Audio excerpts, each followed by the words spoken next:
but nothing else. That's really good to hear. No strong drinks. How are you doing, Joshua? I'm doing well. Thank you for inviting me. It's nice to see you again.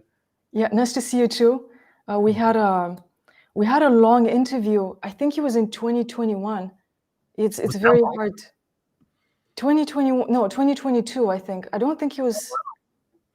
Yeah, I think that was right when I moved to Colorado. We've been here for almost 4 years, so that checks out. Yeah, that's true. It's the pandemic, and that time it's almost like in my mind, it's like it's almost like a vacuum. I have no point of reference at all. Yeah, exactly. Yeah, so yeah, Joshua, I would like to introduce. Everybody knows you. I think all my followers know about you. They know about New Masters Academy. At least 90% of them, I think, because I mention New Masters Academy a lot. I posted about you. You're the founder of New Masters Academy. You're a savant, I think, in your field. You're an artist. You're a sculptor, and you're a teacher. And now you're doing this very interesting research that I think everybody has a lot of questions. And you also recently founded New Masters Village, and that's a really good project. I'm one of the founders. Also, I did this along with my wife and my brother's wife. And so this is sort of a family project that we're doing. And so New Masters Village is, so when we moved here to Colorado from California, we came here and bought a ranch. We bought a Deep Creek Ranch. And this is where we set up our marble carving studio. And so that was really the main reason we moved to Colorado, was to have the space and ability to do our marble workshop. And the neighboring property is like a whole, we call it the village. It's a whole small village of cabins. And it was actually a nonprofit art venue for 28 years. And so recently we acquired the property, and now it's New Masters Village, and we're holding events. And we just held our first 2 retreats a few months ago that went really well. And if anyone's interested in coming to be with us and coming to do retreats, creative stays, we have equine programs, all kinds of really cool stuff where you can get in touch with nature, work with other artists. And then we have visiting master artists like Aaron Blaze and Glenn Villepeu are the first 2. Steve Houston's going to be here in February. So if anybody wants to come and join us, you can check it out at newmastersvillage.com. For sure. I will put all the links possible. I'm going to add them in the description, in the comment section as well. And while you're talking about New Masters Village, I have to say that I feel so much pain in my heart, because I've been speaking with Johanna this summer, and I have to say, like, Johanna wrote to me very directly, "Do you want to be the Wrangler?" And I thought, wow, like this is like my dream, but I couldn't make it. It was such a busy year for me. I couldn't find the time, but we'll have time. It's not going anywhere. We own the venue, we own the property, so it doesn't have to happen. We can we'll figure out a way to get together. Yeah, for sure. And because I think there's going to be a lot to talk about, and I already took my most comfortable sweater, because I think it's going to be very complicated, hopefully comprehensible. I don't know from my point of view, but you did a lot of research on the classical canon, and we're talking about Polykleitos. Yeah. We're talking about the school of Argos. I would say, like, the origin. We could put a point in time, the origin of traditional Western art, because whenever we talk about the ideal proportions, about the idealized body, we think about Greek sculpture, we think about the Doryphoros, the spear bearer, and I actually got it. She got it right here. 1 second, I can show in case people have never seen it. This is a reproduction we created of it. This is actually a 3D print that we then finished based on one of our scans. So yeah, this is the sculpture in question. This is the Doryphoros here. I'll just go ahead and set them back down.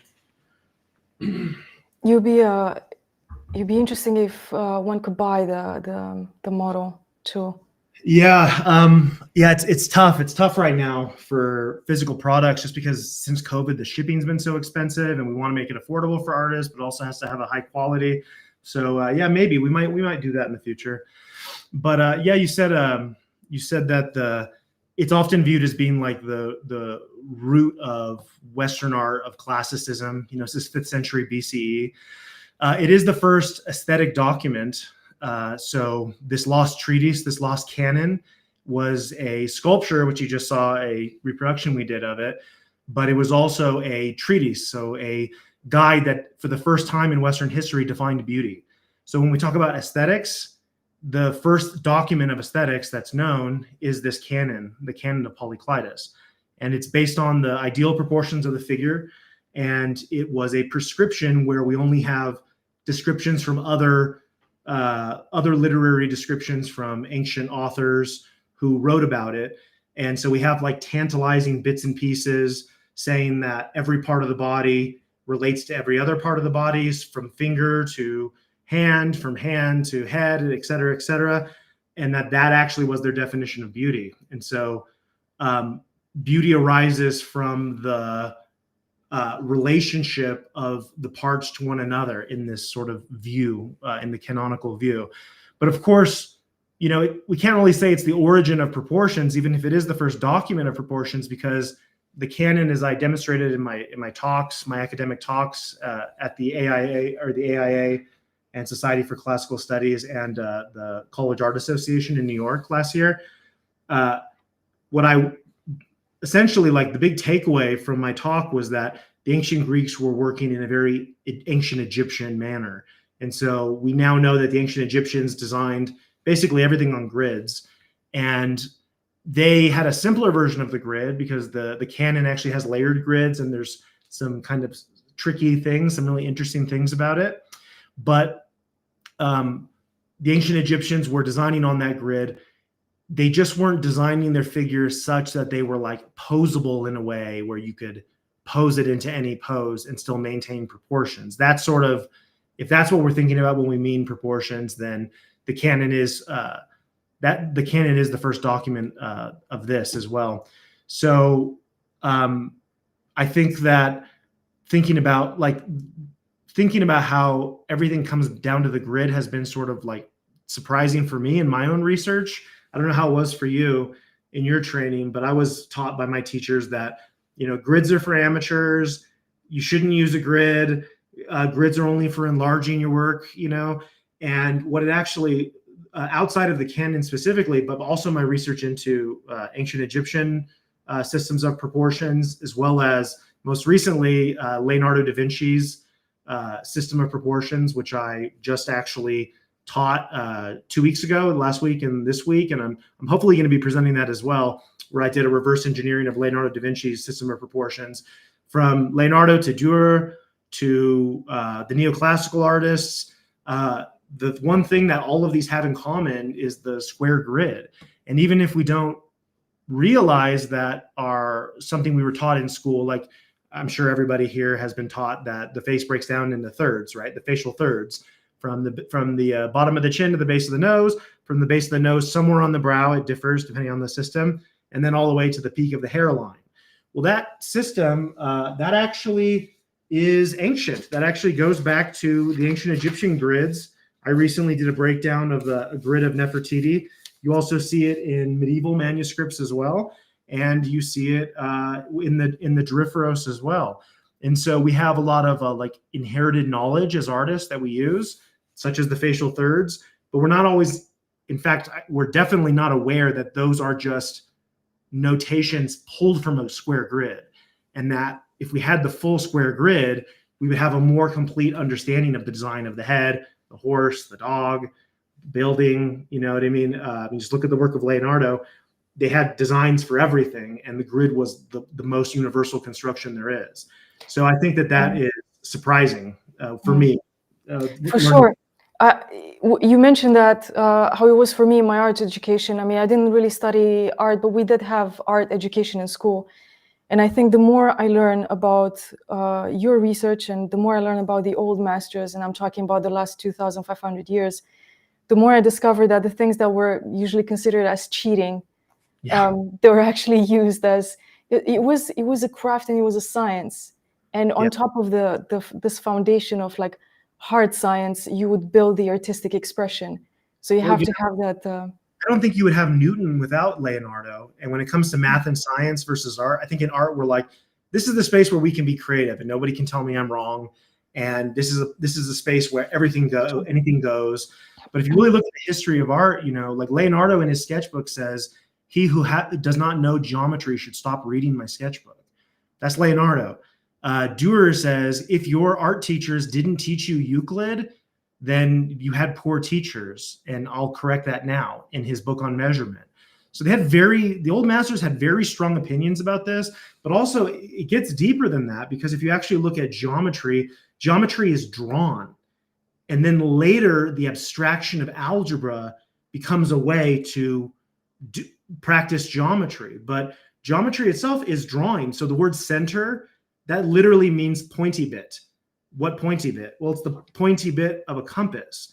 So our language, our philosophy, our understanding, geometry is deeply rooted in that. And geometry is a practice of drawing. You know, for the ancient pyramids, the ancient Egyptians would use a rod and a cable, and then they'd have somebody walk out their arcs, or they could build a right triangle just by using, 3, 4, 5. So units. So you take a string and you measure 3 units, 4 units, and 5 units, and that'll create a right triangle. So how old the actual geometry is, long before, Euclid might have written it down. But this is sort of it's a school of design. It's a language of the universe. It's a way of expressing the language of the universe. And I've really had to rethink and sort of recalibrate my understanding, because I inherited the same attitudes from my teachers as many others out there, where creativity is somehow this elusive mystical thing, and it's somehow the straight edge, the compass. They're somehow antagonistic to your creativity. But the more I've studied art history, the more I've found that it seems to be exactly the opposite, that it is ordered. And if you were to say, what is classicism? It's ordered, it's structured, it's repeatable. You know what I mean? It's not a lot of the ideas that we get are more like 20th century ideas. It's expressive, it's unique, it's my own childlike way of seeing the world, it's my spontaneous feeling. Although the masterworks had all of these things in them, that's not a foundation upon which to build the craft. And so it's been difficult, because I know I don't know if I've gotten disapproval of my teachers, but I know that at least, my colleagues have said things, people have reacted negatively. I've gotten hate for the talks. And at the same time, I also feel like it's hitting a nerve with people. I bet you make a lot of students cry when you say these things, because you remind them that, oh no, we need discipline. We need a lot of hard work. And it's not really what you think. And I think it's definitely tears not. would shed. It's not what we think, but it's also not what I think too. And so I'm going through discomfort myself. And so I try to relate to my students, where I'm I'm creating, I'm prototyping laser cut wood grids to draw from life, and then take those life drawings and then finish them using patterns, Disegno, and these other things. It's very unintuitive. Not just unintuitive, it's counter to everything my teachers taught me, right? And so I'm sort of being a bad student. I'm being a bad apprentice. I'm dishonoring my teachers. But who are my teachers' teachers, right?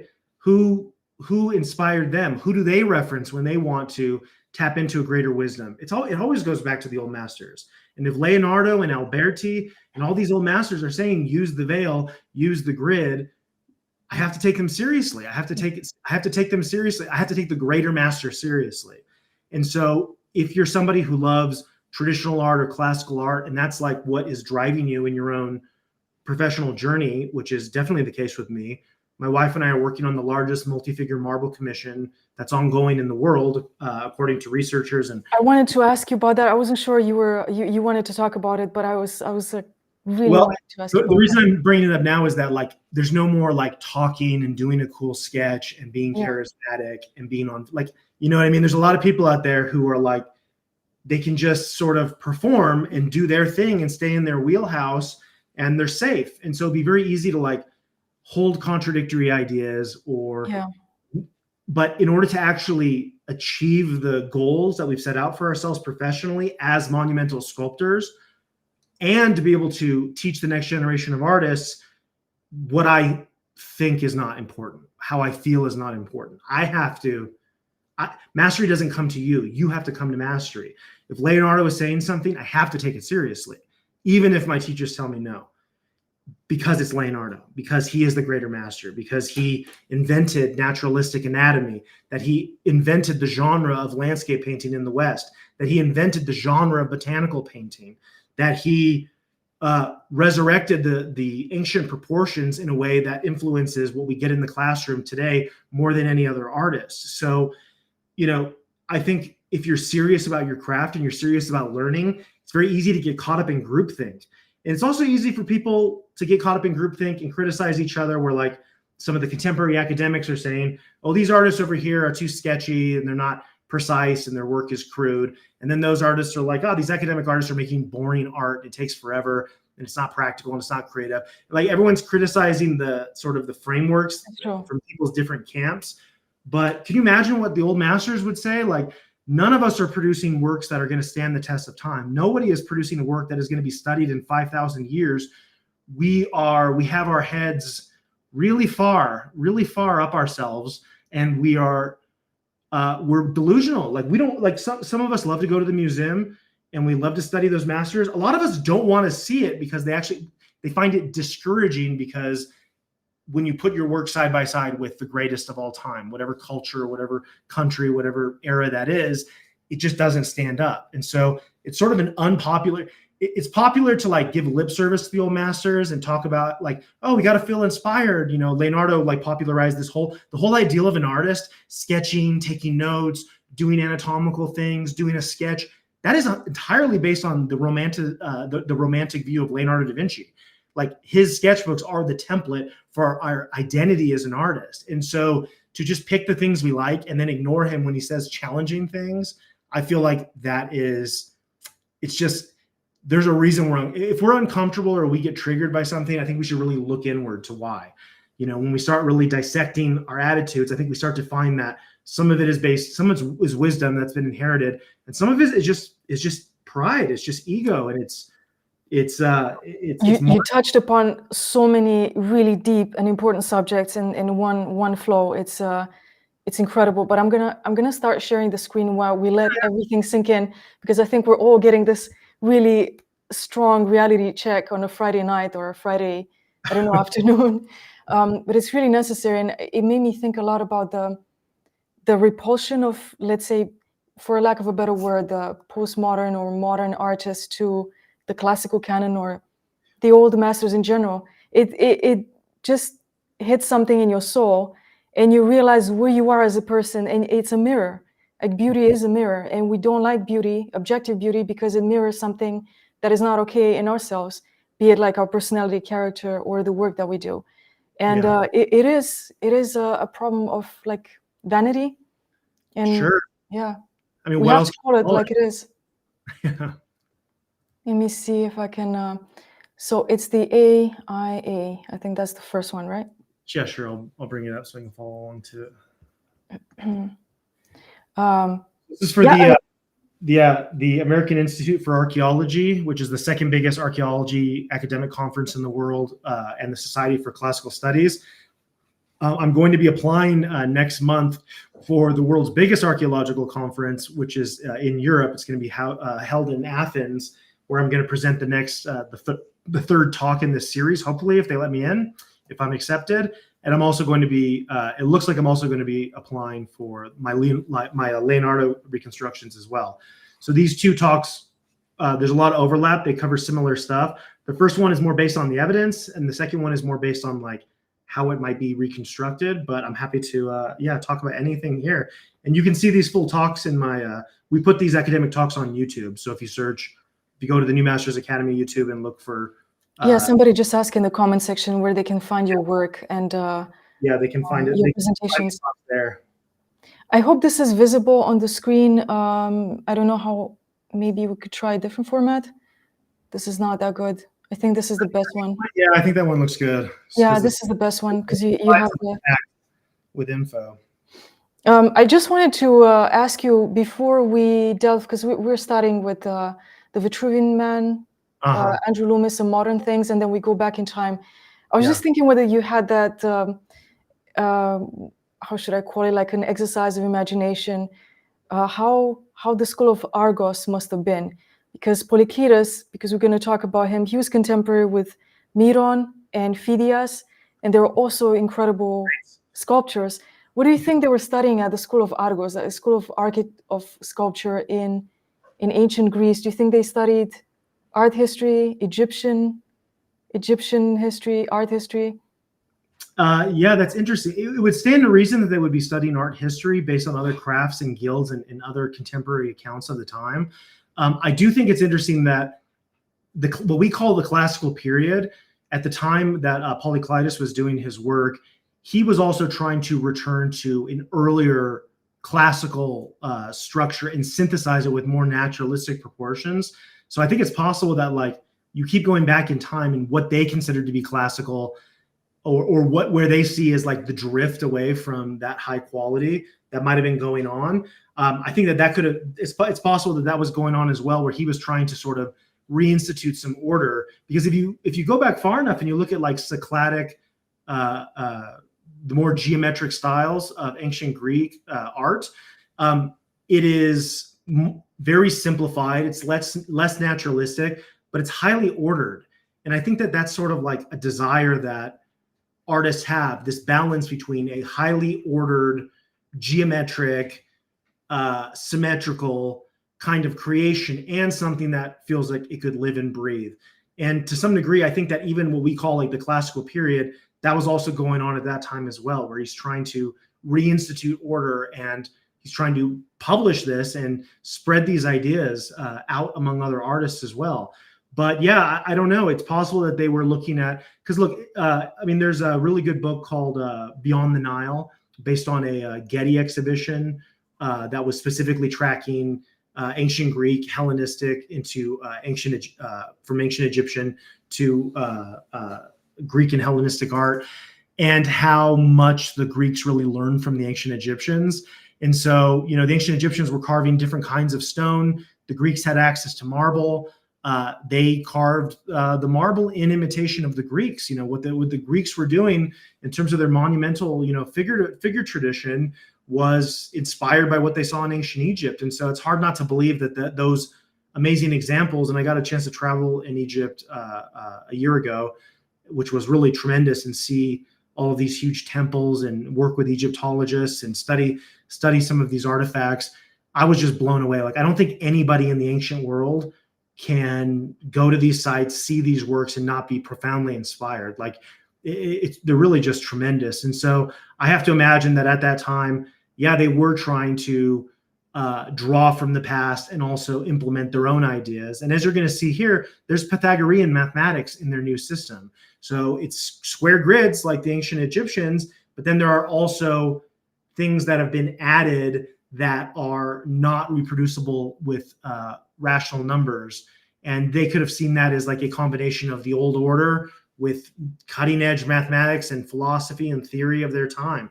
They may have seen themselves in a sort of renaissance of their own. Yeah, that's really fascinating. Also, something that it's kind of in the general mindset that we have this like evolutionary view of everything, evolutionary view of culture, of civilization. And so we might think that the Cycladic figurines were like that because they were naive. They could really reproduce the human body, do figurative sculpture, but it was, I think, very intentional. Look at the Fayum mummy portraits. If you look at those are incredibly naturalistic, and they're done by an ancient culture.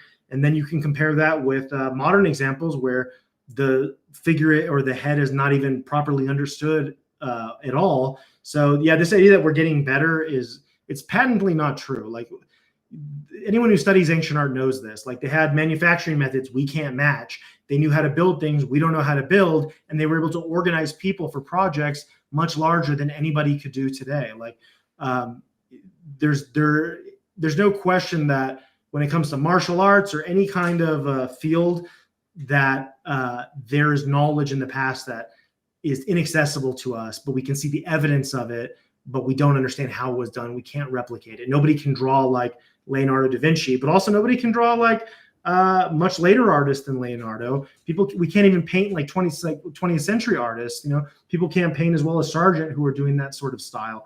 So this idea that everything's evolving and we're always getting better, I think that's the most vain thing imaginable. Like, culture, you know, the Library of Alexandria burned. You know, you have civilizations crumble. You know, this idea that we're always improving, I think, that's the peak of vanity.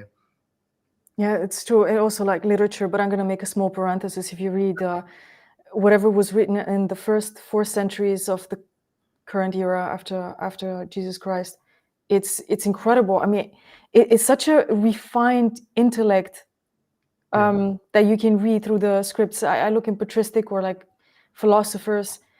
It's almost like you're not that refined anymore. You're so you can't operate with abstract concepts to that level that they did.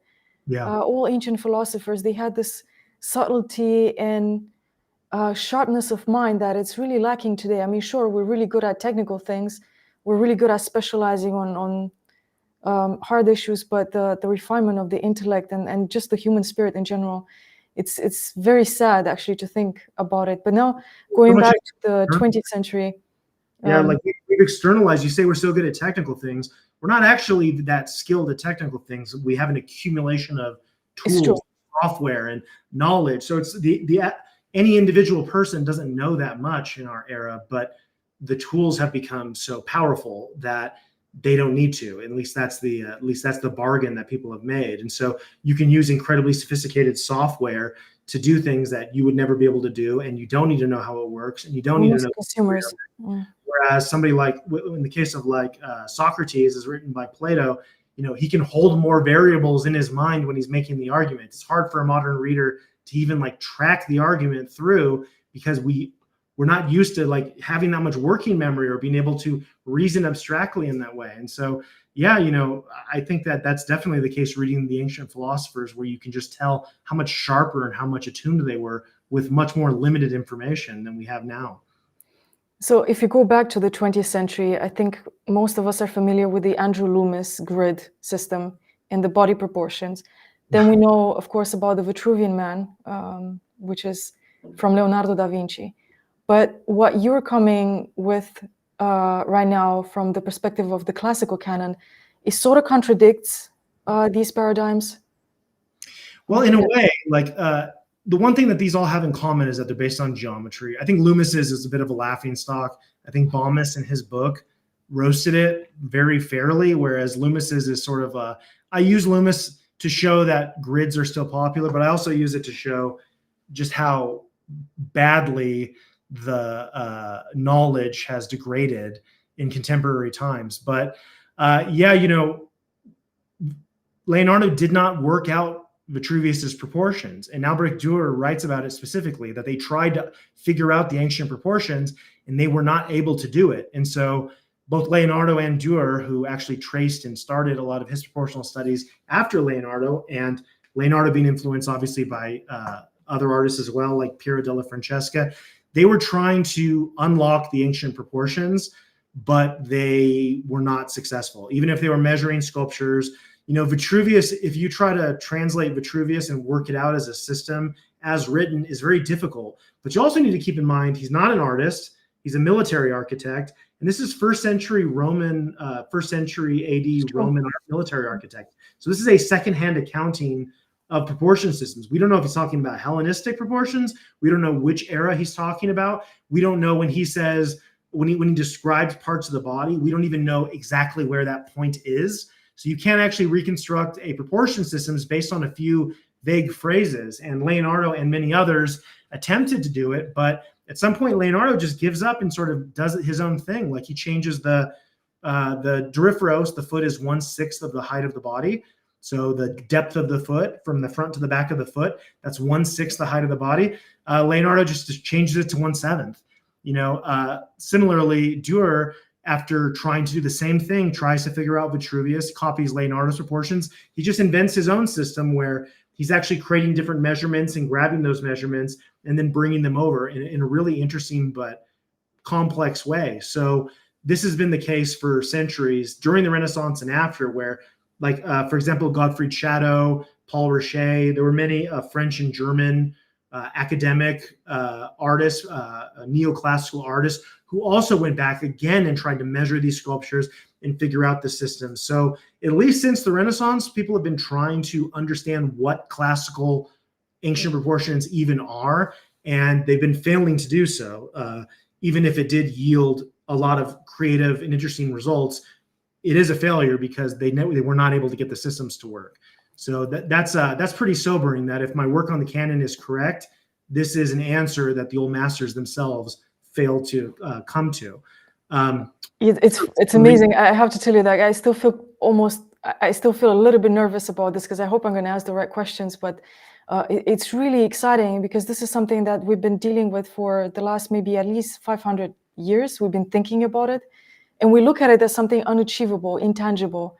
It's something that our ancestors did in almost like in a mythical age. We can't really interpret it unless we start with the proper premise, and you have to have like some sort of creativity and use your imagination to think about what are the possible options, what is the premise, because I think you started from a premise. You can't really just observe it and use an analytical approach because you can get different results, but you have to think in a certain way, how did they do it, and then test your hypothesis instead of just observing and trying to induce a hypothesis from. Yeah, that's right. So like one of the assumptions that I made that ended up working was that, so look, these are like that's the Doryphoros there on the left, and that is the Diadomenos on the right. So it's the same system of proportions, except for the one on the left was an educational sculpture, the first that we are aware of, an educational sculpture that was paired with the treatise. So if you bought like a figure, like an anatomy figure, and you had a book that went with it, and it's like, oh, here's how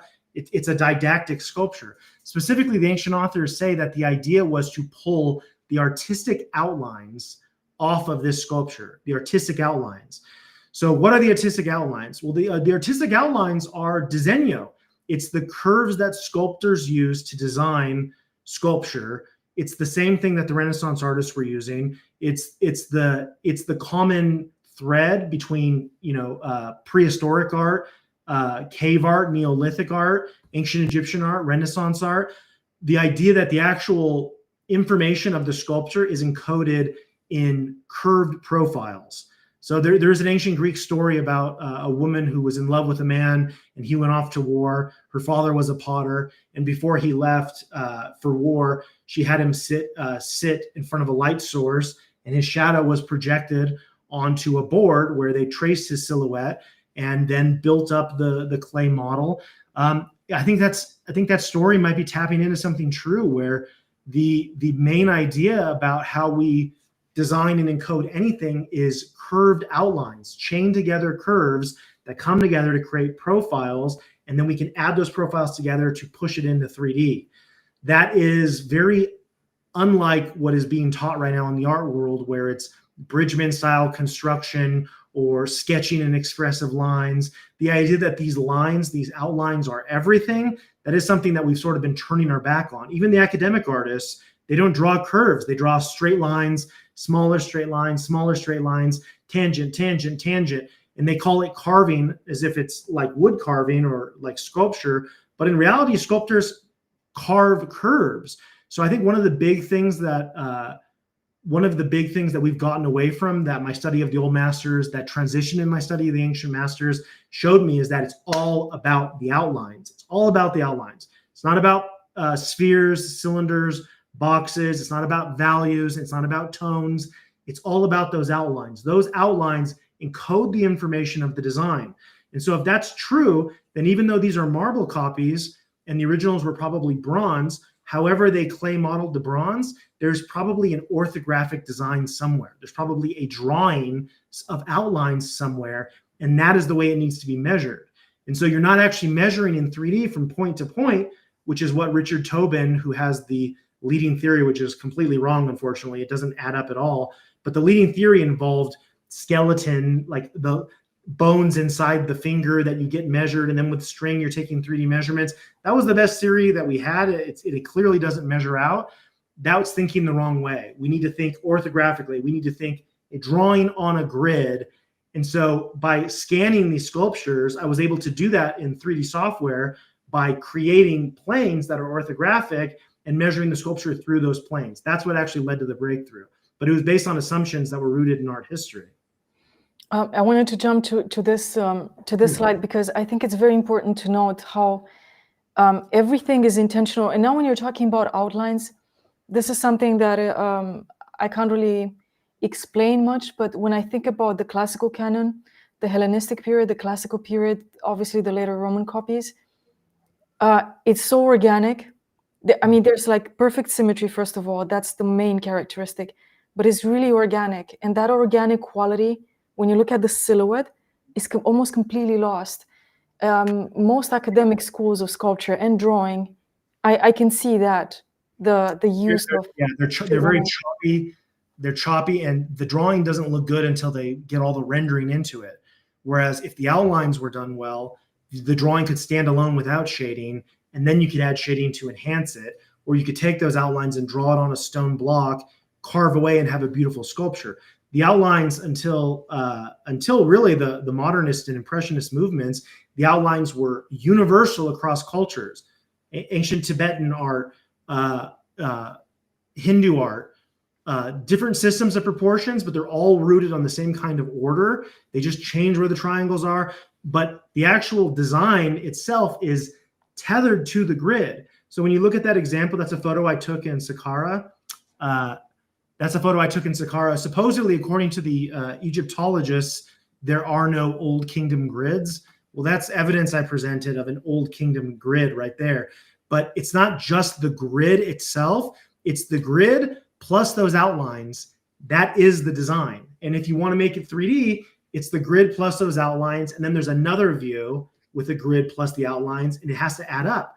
And that's basically how they designed anything. That's how they designed organics. It wasn't with anatomy. It wasn't with any kind of complex system. It was literally just drawing the shadow from one side, drawing the shadow from the other side, and then knowing how to round it out. That's the basic sculpture approach, which is it's almost like, it's almost like you have to start from tabula rasa as a, let's say, modern artist. You have to erase the paradigm that is in your mind, because you already formed the system of thinking, and you have to rewire yourself. Also, I wanted to mention how important it is, the introduction of the contrapposto, because it really enhances the perfection and the symmetry somehow, because there's this dynamic balance between the line of the shoulders and the line of the hips. And before we talk about the archaic period, isonomia to the ancient Greeks. Yeah. And they believed that this balance also affected health. You know what I mean? Like, it also ties into philosophy and health and other ideas. But this idea that, you know, one arm is straight, the other is bent. One set of muscles is flexed, the other is relaxed. You have tension and you have compression. You have muscular antagonism. You have, today we would call it active and passive. All of the best stuff that you're going to get in any figure class anywhere in the world is ancient in origins.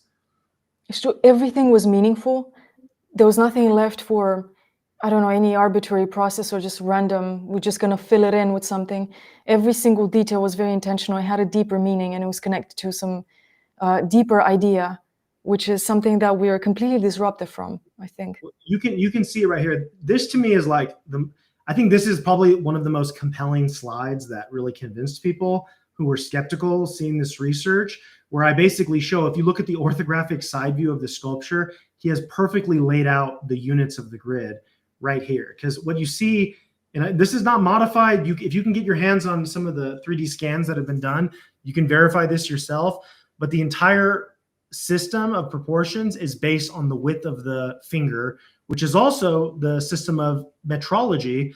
So it's actually their system of measurement as well, which I was showing earlier with this Egyptian measuring rod. But if you look there, the width measured across the knuckles, and that's why the hand is there in the sculpture, because there's no reason for it to be in this specific position except for to show this. That hand there, if you measure across the knuckles, which is B, that is 4 units. That's 4 finger widths. And you can, the B is directly held above the foot, and it is offset by 1 unit of 1 finger unit, which is A.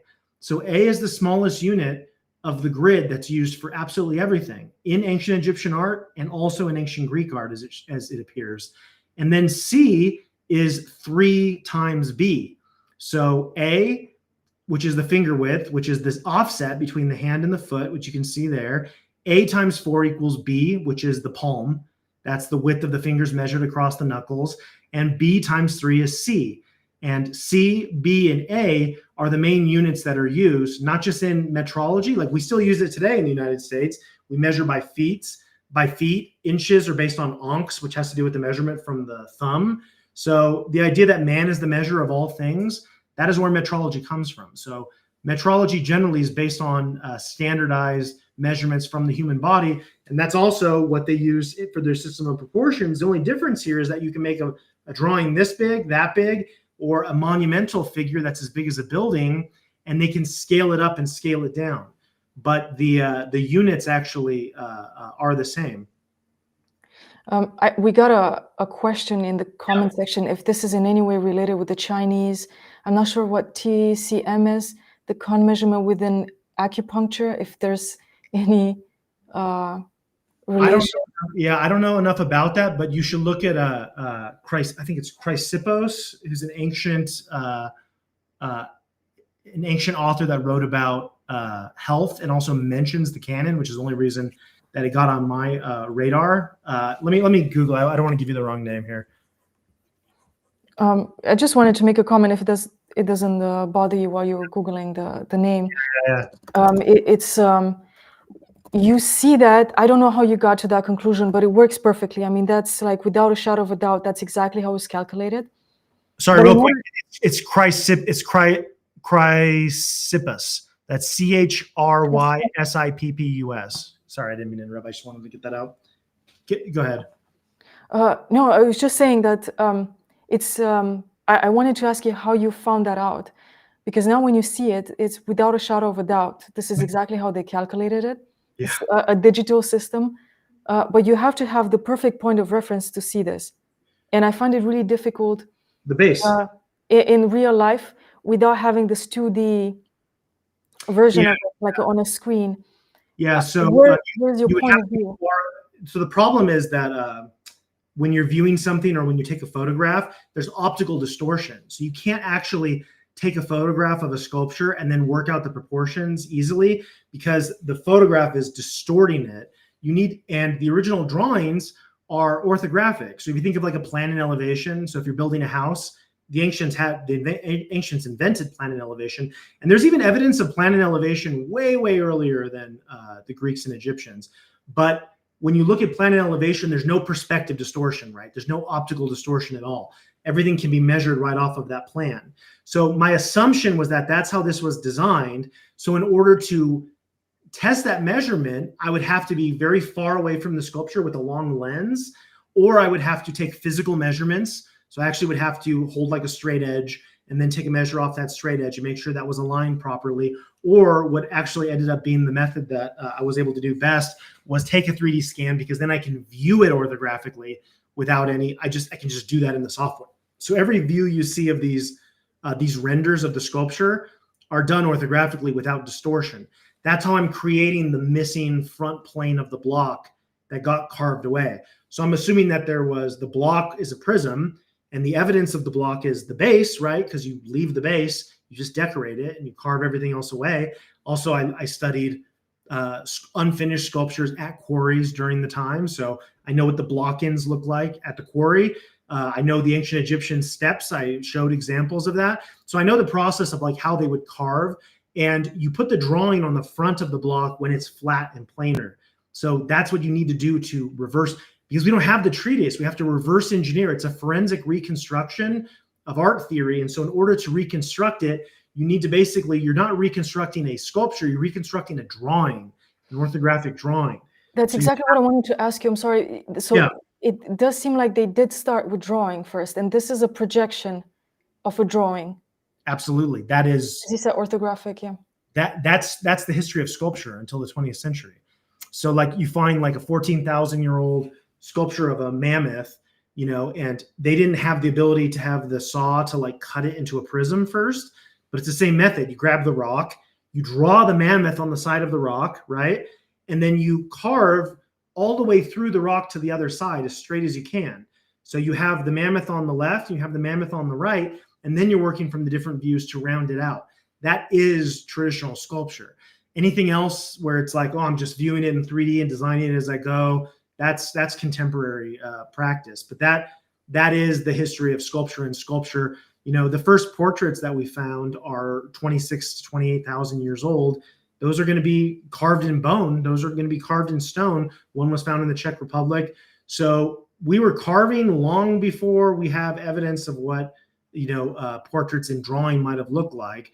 But sculpture seems to be the vehicle for proportions and proportional systems and design to survive. So, the sculptures, the paint, the papyrus, many of these other things might have rotted away, but those sculptures have the ability to endure. And so generations of artists can keep studying those ancient sculptures. That's exactly what the old masters did. Most of the workshops would teach like the Fioletti eyes, like what we teach at New Masters Academy, where you go through these steps and you learn how to draw the different features one at a time. A later version of this would be the Bargs. So all the Renaissance workshops had this, or all the Renaissance workshops would draw from sculptures, and only some of them would draw from that. So the most universal thing of all about the Renaissance workshops, the ones who were dealing with figure art, is that they were drawing from sculptures. They're inheriting the designs from the past through direct imitation, even if they don't have the grids, and even if they don't understand, even if they don't actually understand why the design is the way that it is. And we've been doing that throughout art history. I can see why it's so difficult to figure this out and decode what's going on. How did they create this? If you're not a sculptor, and if you're not a trained traditional sculptor, because you have to have that understanding. I was just making comparisons in my mind because I'm thinking about a million things right now, because you could easily just move in spirals and not figure out how this is done. If you think about, for instance, the Mercator map, you try to project the globe, on a map, but then you always constantly have to make corrections for the distortions. And then you think, like, if you do that in reverse, how is that going to be? They're going to have continuous corrections.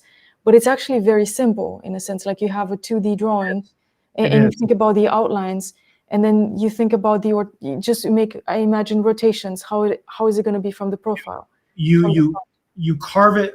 Go up to the top slides here. I think there's an example. You can see an ancient Egyptian example of this, where it shows a block in different stages. It might be in the other PDF. I think it's in the other presentation. Should I share that one? Yeah, it's a good time to show that because you can actually visualize exactly how it works. Let me stop sharing the screen then.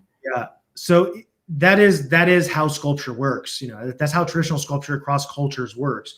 You draw on the face of it, and then you carve it away. If it's in relief, you're just carving away from one angle. But if it's in the round, you carve all the way through it from one view, all the way through it from the side view. If it's symmetrical, then both the side views are mirrored images of themselves.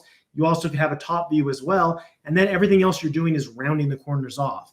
And rounding the corners off is based on an idea of, this is where I sort of like roasted Loomis for 20 minutes.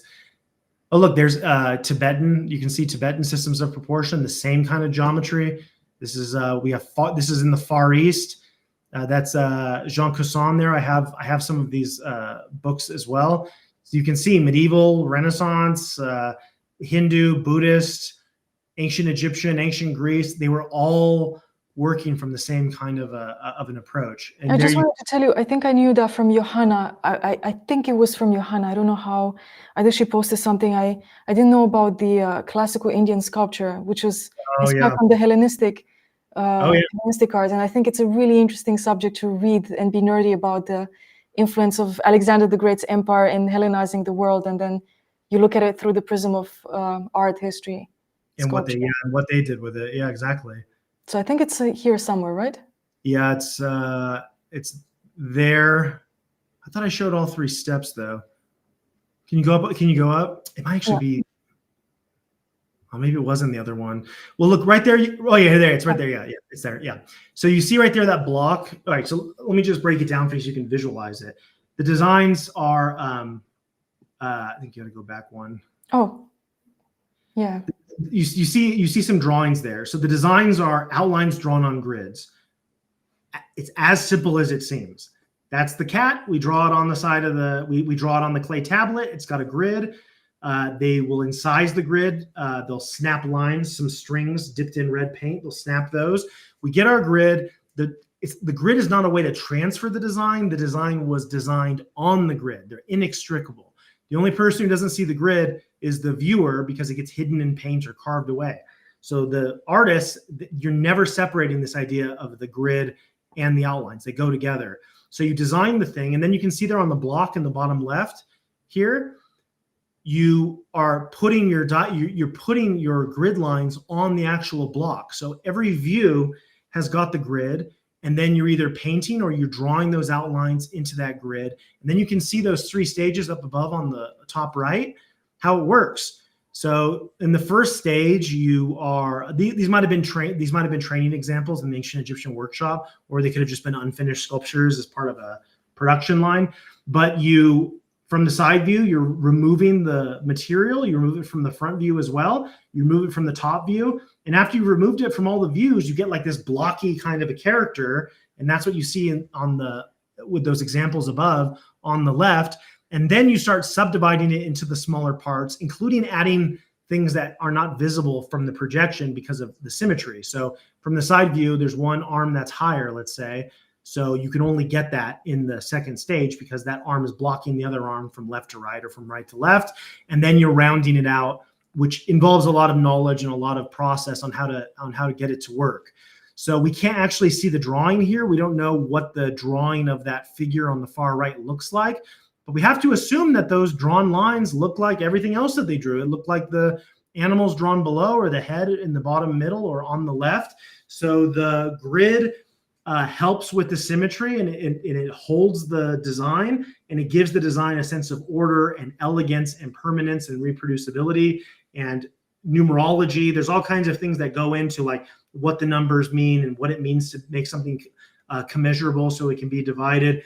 But essentially it's a grid, it's outlines, they're projected through the stone, and then it's rounded out towards the goal, which is that original drawing with the knowledge of the workshop. That is traditional sculpture, not just in Egypt, that's in Greece. That's the basis for traditional sculpture across the world. And so proportions are part of the artistic outlines, and the artistic outlines are part of the proportions, and the profiles are how we get 3D art to begin with. And 3D art is what the Renaissance artists were drawing and using to make their compositions and their paintings and studying. So it's this big circle, but this is what that circle sort of is revolving around. It's these basic methods.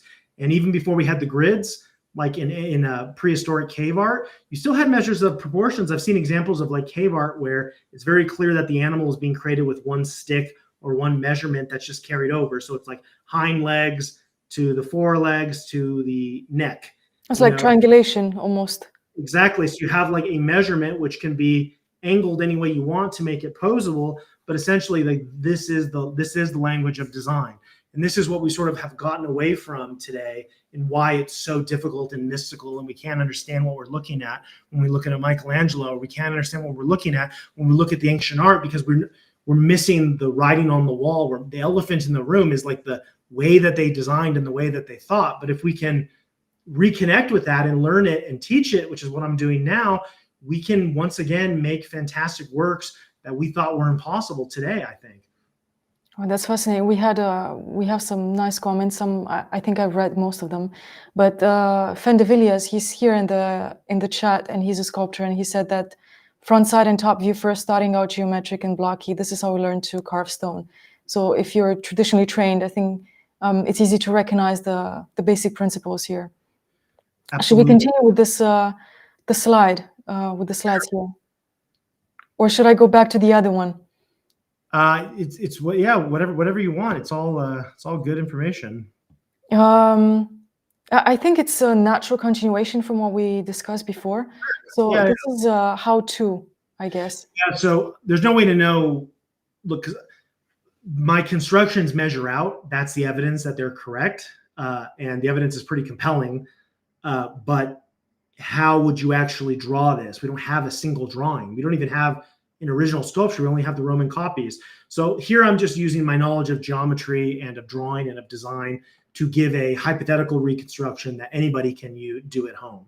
So we can walk through it. You start with a vertical line, which defines the height of the figure. So from the top of the hair to the bottom of the feet, that's what this line represents. You find the midpoint of that line. So the way I'm doing that is just with a perpendicular bisector. So you just open your compass to the height, and then you strike an arc from one side, strike an arc from the other. You have two sort of arc crosses. You connect them. This is the basic geometric way to split it in half. So we split that line in half.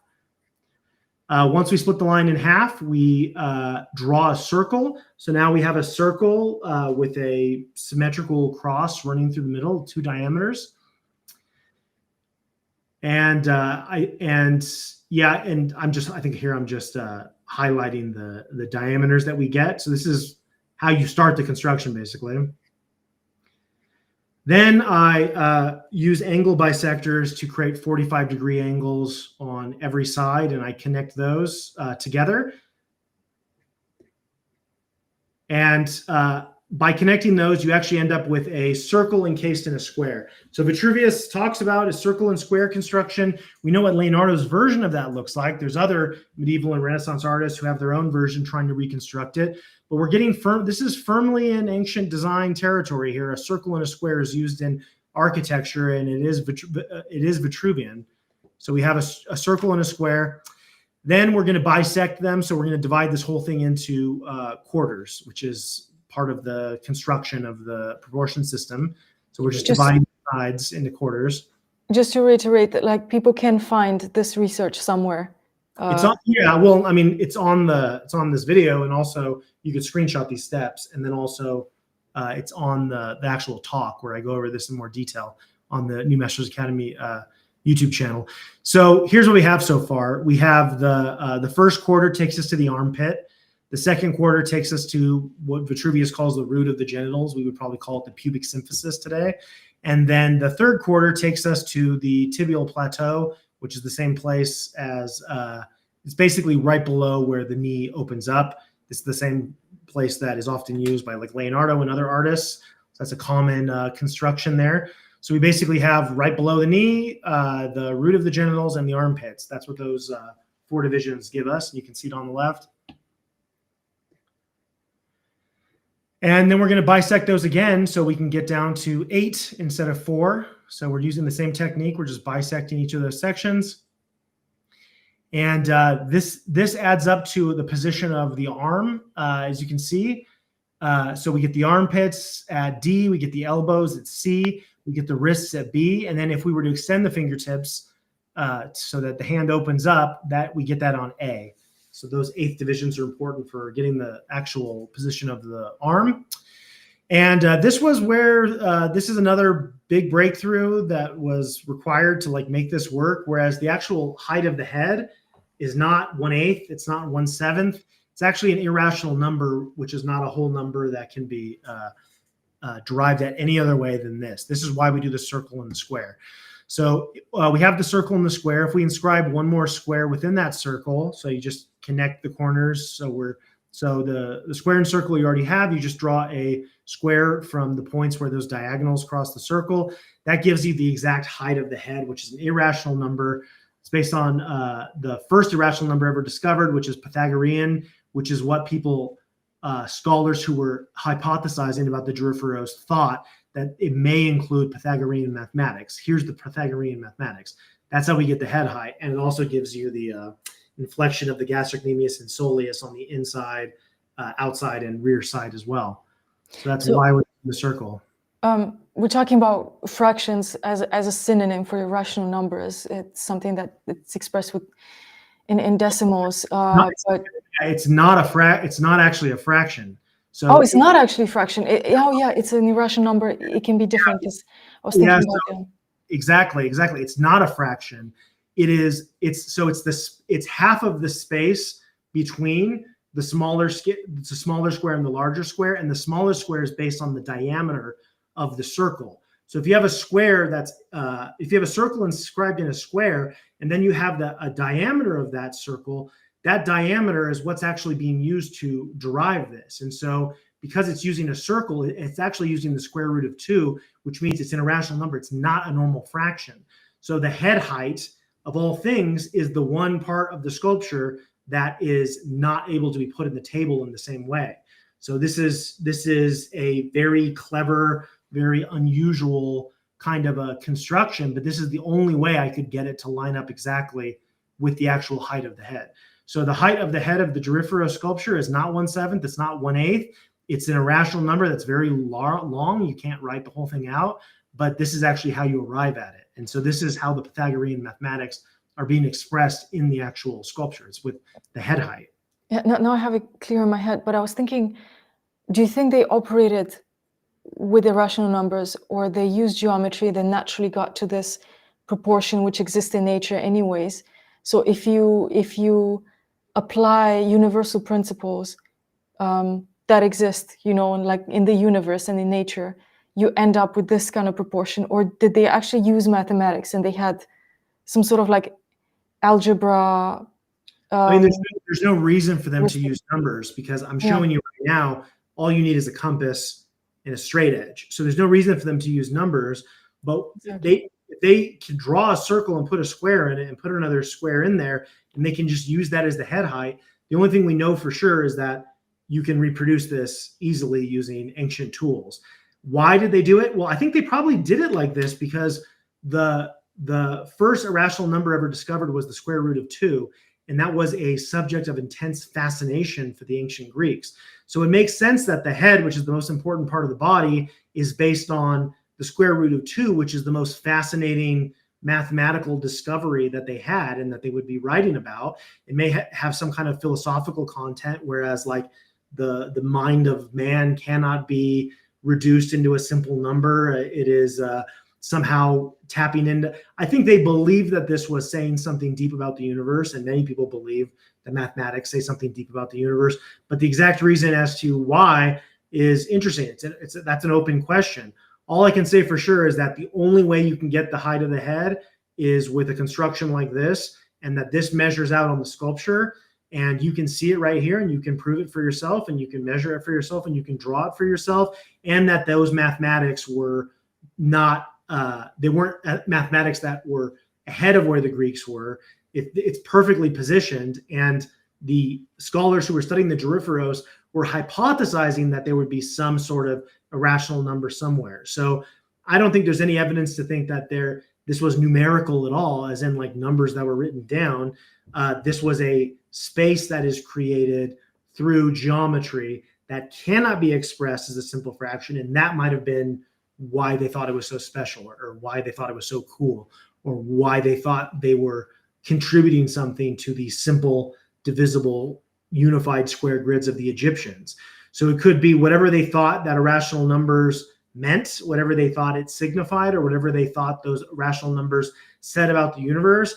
They decided to make it the height of the head, so they put it in the most prominent, important position in the sculpture. But what exactly they meant by that, I don't know. It's a very interesting question, though. It's very exciting because you can use basic tools, and you use the geometry of a square and a circle, and you just use the rule of halves and basically focus on the symmetry. Everything has to be perfectly symmetrical and in relation to itself. So it's almost like fractals, and you deconstruct them in smaller, similar. This is self-similarity in the structure as well, but you're also corroborating it with the nesting it, because it's nested. If you keep nesting it down, there might be other connections I didn't see. There could be more squares and more circles if you keep shrinking it down. I think that was probably really interesting to them, because to have a true proportion, you need 3 numbers basically. If it's only 2 numbers, it's a ratio.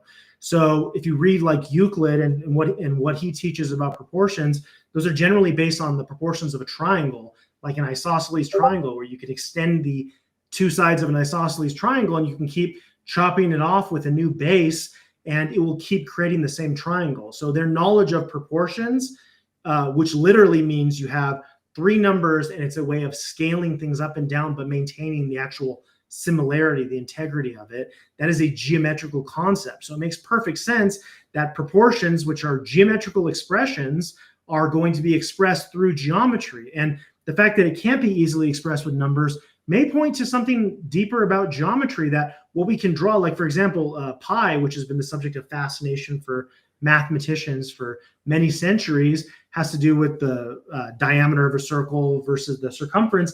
That's incredibly easy to draw with a compass and straight edge, and with a string, you can take arc measurements very easily. There's other methods to do it. So something can be very simple to draw and incredibly complex, where the most brilliant mathematicians throughout history can't resolve it in an elegant way. This may point to something deeper about the limitations of numbers versus drawing, or drawn lines, or more accurately, the movement of the path of objects in space defined by these 3D rules. Because the compass can only draw a circle because it's limited by 3D space and the laws of the universe. So the laws of the universe, it's not abstracted. The laws of the universe are involved in the drawing of a circle. The compass, we don't need to understand the mathematics of something to be able to draw it. And that is something that is, I think it's interesting even today to think about that something can be simple to draw and very, very difficult to express with Yes, two ways to get to this to a certain, what is it, target, or to get to a point. You can either use a shorter way, you kind of understand it, but the other thing is to describe it, what it is, give it a definition, make a mathematical description of what it is. I mean, we can see things, we can identify symmetry, it's perfect circle, but describing the circumference and all the implicit mathematics that can emerge from it in relation to other things and around in its environment. It's so interesting. And also all these relations, it's also part of my PhD thesis, because I was looking at like complex systems in nature, even like abstract systems, when you talk about how information is distributed or how communication happens via different means. And it's always this proportionality and symmetry in nature as well. And there's a part-whole relationship.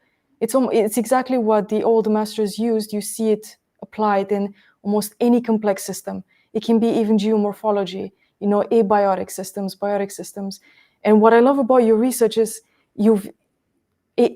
now when you explained it again, it's to me, surely there's no other way they could have done it. Because I also had that question, could they have used a different way to get to the same result? But also you corroborated it with the other historical, let's say, evidence, in the sense that you corroborated the fascination for irrational numbers, for the square root of 2. It's a philosophical implication, and they were really preoccupied with those things. So that further confirms that your model, or further validates your model or your hypothesis. And it's phenomenal research. Yeah, I mean, also the symbol of the circle versus the symbol of the square, the symbol of eternity. 10 is a number. The numbers were highly charged with symbolism and meaning, and all of the important numbers, emerge when you look at it. Like the face is 1/10 of the figure. The hand is 1/10, which is the same as the face. We have eighths, we have sixths, we have tenths. We have many of these numbers that are so important to them in many different ways being expressed through this system. Well, so I'm going to show you how to make that now. So we have our 8 divisions, and we have our cross, and we have our circle and the square. And I think the next step is going to be just drawing the square from those corner points here. So in other words, it doesn't have to be numerical. They can do it with a compass, and that maybe speaks to something truer than our abstract numbers can. Right there. And so now you actually have that smaller square, and this is very simple to do. Anybody can do this at home. And so now you just put the head height as between the smaller square and the upper square, or the larger square and the smaller square. That's where the head height goes. Yeah, I should have showed it, because we mentioned about the smaller square, and it wasn't showing well, I think, in the previous pictures with the Doryphoros laid out. So it confirms what we talked about previously. Yeah, so you see that little yellow band, that's exactly lining up with the head height, which none of the other suggested methods actually gives you the head height. This actually lines up as accurately as you could possibly hope to expect. So now that we've done that, we need to get the facial height. So the facial height starts at the top edge of the smaller square, and it's 1/10, just like Vitruvius says. So the way I'm doing that here is I'm just taking one side of the square, I'm dividing it into fifths. So if you take 1/2 and you divide it into fifths, that's 1/10. And then we're just going to stick that measurement. We're just going to run it up and place it at the base of the chin there, at the top of the smaller square. And that's going to give us the facial height, which you can see on the left there with that white line. So that's the peak of the hairline. So now we're placing the face in the space that's reserved for the head and the hair. And there you have it. There you have the top of your face, the bottom of your face, the top of the sculpture, which is also the top of the hair. You have the height of the head. You have all different kinds of measurements down the arm, the upper limb. We've got the base of the knee. We've got the soles of the foot. We have the nipples. We have the armpits, and we have the pubic symphysis. We're like narrowing it down for everything we I'm actually. sorry, it was supposed to be here. Yeah. See, you know. So this I actually got from the ancient Egyptians, because the ancient Egyptians were aligning their grids with the hairline, not with the top of the cranium, not with the top of the hair. So this is something that I tried after studying the Egyptian grids. I just tried applying it to the Doryphoro sculpture. So I measured from the top of the hairline, not the top of the sculpture, down to the bottom of the soles of the feet. In ancient Egypt, that would have been divided into 3, which didn't have a match. But when I tried 4, I got a bunch of the landmarks that we still needed. So if you take the hairline to the bottom of the feet in ancient Egyptian fashion, if you divide that into 4, you get the nipples now, and then you get the actual genitals in their forward projection from the side view, and you actually get the other knee as well, the exact position of the bent knee as well. So the straight neutral leg and the bent leg, they both are based on they're both fitting onto the grid in this case.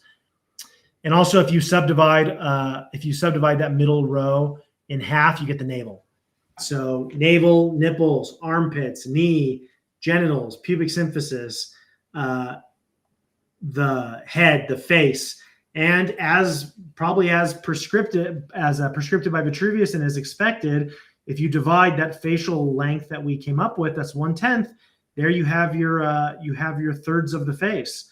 So you have your bottom of the chin to the base of the nose to the brow to the hairline. Everything that we have inherited, you find it in this ancient art. It's almost like we haven't contributed anything meaningful in centuries. And now you have the so you can get the top of the feet by dividing. So if you divide the lowest section into 3, you get the top of the foot that's planted, and you also get the top of the foot at the second third that's upright. So both the foot that's posed and the foot that's neutral are both found here as well. So we've got the feet, the height of the feet. I can move down. I think it's the Egyptian grid, I think, as a comparison. Yeah, so that seems to be the key to your research. You use the Egyptian grid as key for figuring out that you should remove the crown of the head, the hairline, and stuff from. Yeah. I would have never thought of that. I would have never thought.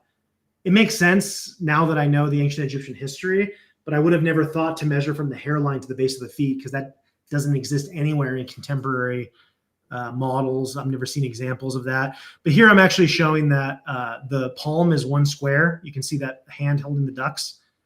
The palm is 1 square unit, and the feet, if you scroll down, are 3 square units, and that's exactly what I showed below in that example that we looked at earlier.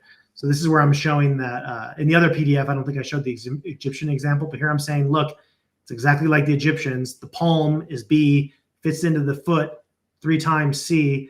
So 1 finger offset, and here's the ratios. There is actually one mistake that we corrected in the YouTube comments on one of these, where the ratio was flipped, but you'll have to go to the YouTube comments to see that. It's not that consequential. It's one of like the middle ones, the main ones you want. So yeah, in terms of the cranium may be 1/8 if we get rid of the hair, because the eyes seem roughly, if you were to double the distance from the chin to the eyes, that theoretically could be the top of the head. So I explained that in the talk. But after doing a head breakdown construction more carefully, I actually think that it's probably 1 finger width higher than 1/8, but the actual head height can't go into the table because it's this irrational number, and they wouldn't have been using it as a number. But everything else you see here, you can see the commensurability, which is exactly what we were told by ancient authors was what the canon was all about. How the wrist and how the palm and how the finger and everything tie into one another, which is exactly what we see here. That's amazing. Would you like me to share the other? Is there something that we didn't cover? There might be. Yeah, we can take a look. There might be something. Let me stop. I'll open the other one. Just a second. By the way, we have people actively watching. We just got a comment. This is just incredible. It is. If you have any questions about Joshua's research, please, I'm going to read them in the chat. Just drop them in the chat below. Yeah, I'm happy to answer questions. Yeah, it's amazing. So you actually came up with the idea by looking at the Egyptian grids. Otherwise, and I think neither did. Well, actually, by reconstructing the ancient Egyptian grids, because I had Gay Robbins's book and Iverson's book. So I basically read everything that was written about Egyptian grids that I could get my hands on, and then academic papers. And then based on that, I actually tried to measure it out myself. And then I found many ways in which the literature didn't add up to the images. Like maybe they were working from a photo that was skewed, whereas I was unskewing the photos by taking multiple photos on site and then using photogrammetry to create a planar reconstruction, whereas they were probably just basing it on the photo. So I found a lot of mistakes in that work, and then I found things that matched. So those two reconstructions of Egyptian grids up there, those are my reconstructions of the Egyptian grids. These two here. Yeah, so I actually did my own reconstructions first to verify the academic literature and to make some corrections. And in the case of the one on the left, well, actually, I think these are both Old Kingdom. I actually reconstructed an Old Kingdom grid, which could have been the whole point of the talk, that because there's not supposed to be Old Kingdom grids. And I found evidence of those in Saqqara, and I have reconstructions that match the sculptures really well. So it was more than just reading the literature on ancient Egyptian art. It was actually like a reconstruction effort there, which then opened the door. And you can see right there on the foot. So now I've actually reconstructed the head as well. So now I have the foot, the head, and I'm hoping to do the hand before EAA, if I can get accepted at EAA. So here you see that each body part individually seems to be based on a finger width grid as well. So once you figure out how to actually orient the body part, they, just like the ancient Egyptian, just like the whole sculpture is done this way in ancient Egypt, there is a body part by body part breakdown. So it looks like there is a main grid where you position the whole body, and then the individual body parts themselves have finger grids as well. So it's not a single unified grid like ancient Egypt. There's layers of grids. And so you can see an example of that here with my reconstruction of the Driferos foot. And I'm going to be presenting that information, hopefully. Oh, this is much better. I didn't even see this option. I'm really sorry, because I was, it does make it smaller, but now I think we're exactly to the side of the slide. Yeah. So this is basically what it kind of all comes down to, is that it's not that different than Albrecht Dührer's hand and foot, which I've used to teach in the past, or other examples that you can see. But in this case, at least with the foot, it's very, it's very simple. These are profiles. These could be shadows. You know what I mean? These could be something that you some kind of projection of the 3D world into these cardinal planes, which also correspond to the sides of the blocks. And that information alone is not enough to finish the foot sculpture. You can see I've got like contours drawn over it, like cross sections, medical cross sections, or cross sections that Leonardo was doing. So there's more knowledge, curves, information needed to like finish it. But that projection is definitely where we start. We don't start with, cubes or wedges or complicated 3D constructions like are taught now. Like think of the foot like a paddle, and then add this thing to the bottom of the paddle, and then turn it. It's not like that. It actually begins with a grid, and then it is the shadow or the profile, the silhouette of the ideal shape from multiple angles, and then everything else is just rounding that out, detailing that. That's basically the method of execution of the classical figure. I'm just thinking about this principle when you study something from the distant past, like your historical source is the thing that you're studying, especially if it's we're talking about 5th century BC, but you have to have like a genetic understanding to decode things like this. You have to understand what were the historical influences behind Polykleitos's work or other sculptors in the classical period. So going further back and trying to think about why they started with themselves, that's actually the key to understanding it at a deeper level. And we also have some comments. So we have, how does Polykleitos Canon function as a practical tool for modern figurative artists rather than just a historical curiosity? Well, I can give you an idea of like how it functions however you want it to function, however you want to use the information, because if you didn't have this information before, which you couldn't have because nobody had it, you didn't even have the idea or the way to use it. So that is a story that's being written right now. But with my students, I am teaching let me give you an example of how I'm using this kind of thing with my students. So I'm teaching a classical head class right now for the 2-year foundations program. And in week 1, they had to draw the Nefertiti based on a reconstructed grid of the Nefertiti from the front and from the side. And then in week 2, they had to draw the Doryphoros head from the front and from the side. And then weeks 3 and 4 were based on my reconstructions of Leonardo. So at first, it's just learning to imitate and even think this way, work with grids, get the 2 views to line up, learning to sort of think orthographically, not that different than how you might get in like a technical drawing class, but specifically with these models. Their homework for week 4 is to design their own character, so their own head, based on one of the existing grids. And it has to be done in outline, and they can't change the grid, at least for this first assignment. And they have to make sure that every point on every curve they draw on the side view has to horizontally line up with the front view. Like, that's the requirement of the assignment. From there, I'm going to be teaching simplifications, shortcuts, such as the AGORA, the ovoid, where we draw the construction that we're going to use to be like freehanding the head later. You draw the actual egg or the ovoid or whatever the construction is over these as a layer. And then that simple construction is what they can then draw from imagination, bring the ellipses over that represent the different lines of the grid, and then construct the view. So I'm going to teach how to sketch it in like a Renaissance style, like Michelangelo, Leonardo. And we're also doing orthographic transformations. So you draw the head from the front view, you draw the head from the side view orthographically on these grids, and then we rotate the side view to make it nod up and down, and then we update the front view, and so you can see that you can see those perspectives where the head's tipping down from the front view because that side view, and then we rotate the front view, and then you're going to see how that side view tips forward and back. So I'm going to teach orthographic transformation as like the proper, accurate way to do it, and then we're going to use model making, clay model making, using the ovoid and other techniques to take your character design and then be able to sort of sketch and sort of fudge the views together to make it work.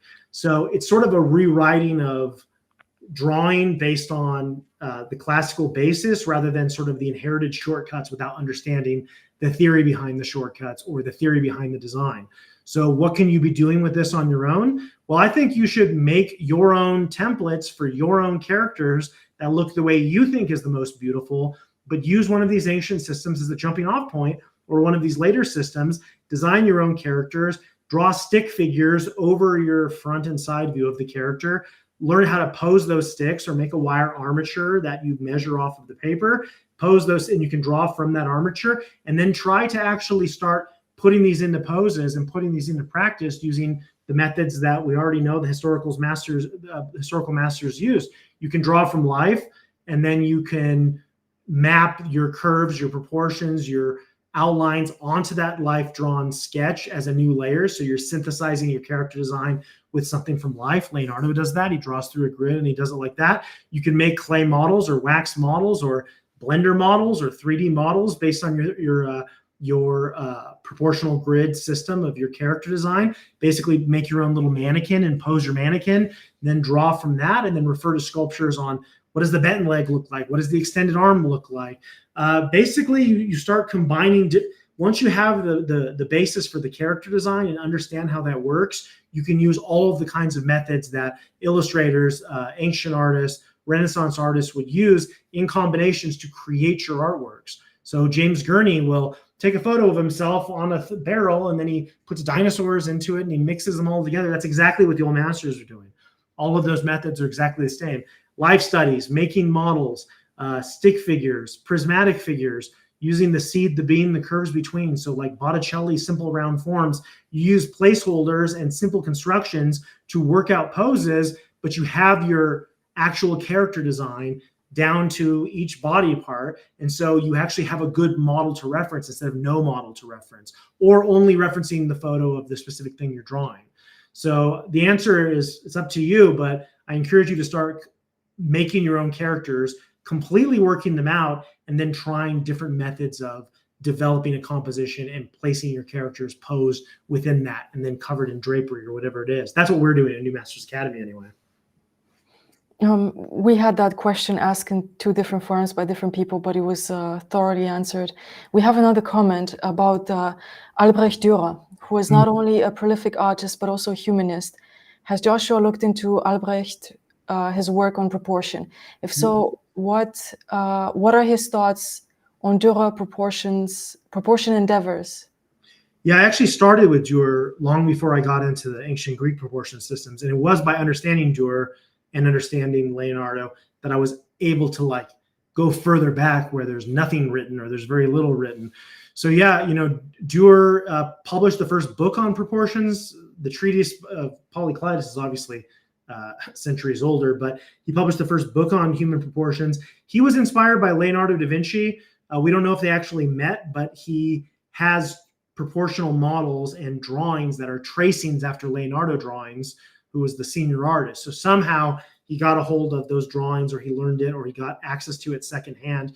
But his early proportion work was basically like Leonardo's proportion systems, and those were both like Piero della Francesca's proportion systems, and his student who supposedly plagiarized him, Luca Pacioli.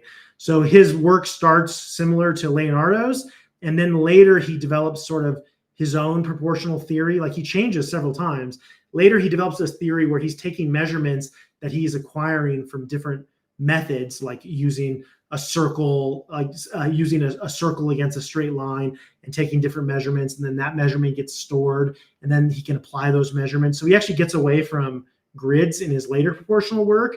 And then he also does his own anthropometric work. So he actually measures individual people and like measures a bunch of widths up and down the limbs, and then constructs it in that way. So he has different phases of his proportional studies, and you can find his books on this on archive.org for free. There's some of the first art books that were ever published, through printing processes.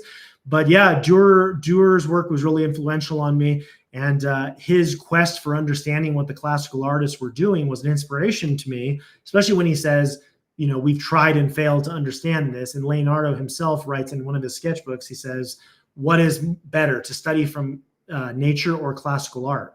So like, these are the questions that the greatest minds, of the Renaissance, who are like the models for us today, this is what they were wrestling with. They were trying to figure out how can they bring their own study of nature and science and anatomy and learn from the ancient artists and synthesize that into something that is their unique contribution. And I think in a way, that's what all of us are doing. And so I think Dürer and Leonardo were a great inspiration for this. And what they accomplished is also evidence that this is a pursuit worth going after, especially since they weren't able to actually crack the classical systems, and they still created, some of the most influential works and theories and ideas in art history. So imagine what we can do if we really do figure out these grids in a way that they did not have access to, and also integrate their ideas and integrate their contributions and bring it into like a sort of universal knowledge base of traditional art that any artist can pick up and any artist can use as a jumping off point.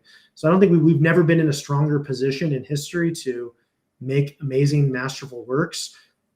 It's just a matter of whether or not we are up for the challenge or interested in it. That's a really not just optimistic, but very encouraging statement, because in the beginning it was a little bit depressing to think about how low we are, in thinking about art and creating art and having discipline and rigor and craft. And we have a comment: the Greeks are truly alien. We really didn't advance anything in the arts in terms of proportion. That is so cool. It's a human tradition. You look at Olmec, North American, South American. It's one tradition that humans have been developing for longer than we even know. And we keep finding older and older works, 43,000-year-old cave art. Somehow humans were transmitting this knowledge, and it's not African, it's not Asian, it's not North American, it's not European. It's all of us together passing on this information, passing on things that work. And so I think that, we talk about like sometimes the conversation about modernity can be very depressing, because it's like, we suck at this, we suck at that, we're lazy, we can't read, we can't type, we can't write, we can't do mathematics, we can't tell directions, we're connected to big tech, we're connected to our technology. We're basically like pathetic excuses for humans compared to our forebears. That is very easy to get that like negative sort of a view. But at the same time, it's like we're delusional. We think our scribbles are masterpieces, and we think our thoughts are so original and interesting. And it's like, Alberti says that the artist needs to, the person who wants to become an artist needs to drape themselves with obedience. That's obedience to your master, obedience to the knowledge, humility, and discipline.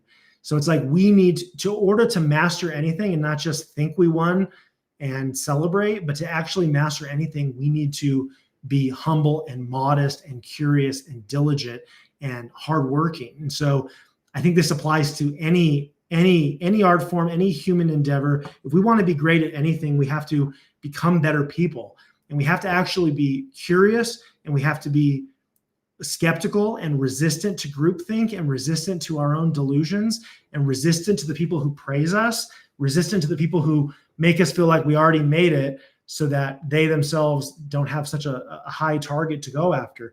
We always need to be pushing. I think that's the spirit of the masters. That's the spirit of the ancients. It's not declaring victory. It's understanding that we understand very little except for what we've inherited, and trying to just understand that inheritance, let alone make a modest contribution. That is what it is to be an artist. And if that doesn't feed your ego, and if that doesn't make you feel good, then you're not cut out for mastery. Maybe you need to look inward, and you need to get your attitude straight, and then you can begin the path to mastery. And I think it is for anybody. I think anybody can do it. But if you're not willing to let go of some of these delusions, or if you're not willing to humble yourself in that way, you cannot succeed. You're being blinded by your own bullshit. So I think that that's something that comes through in the writings of all of these masters. And we should only be interested in what the great masters have to say.